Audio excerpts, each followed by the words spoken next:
In 1851, Mary Ann Shadd embarked on a journey to Canada.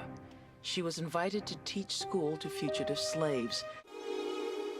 There was a great interest in moving to Canada, where they could be citizens, where black men could vote, and basically lived their lives in a great deal more freedom than they could in the United States. To many blacks fleeing the United States in the 1850s, Canada seemed to be, in fact, a promised land. Mary Shadd fought hardest for integration, women's suffrage, and the abolition of slavery.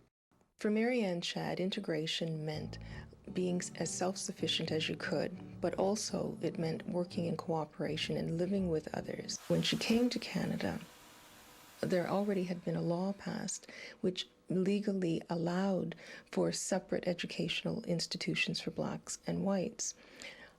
She was really trying desperately to open an integrated school and did so. She felt that for black community now living in freedom, that really meant that there was no need for them to have segregated institutions. She thought that white folks had as much to learn about blacks as blacks had to learn about whites, and that it was better for them to be integrated and to know about each other. Canada is made up of all kinds of people, and it's everyone's story that helps to make up the Canadian story.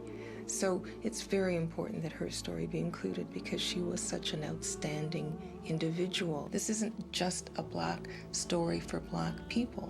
It's part of Canadian history, and therefore it needs to be known by all of us. I think the legacy that she left is a legacy of following through on your own perceptions, seeing to the end your own goals, taking responsibility for yourself and for others. Observe the laws of Canada and fulfill my duties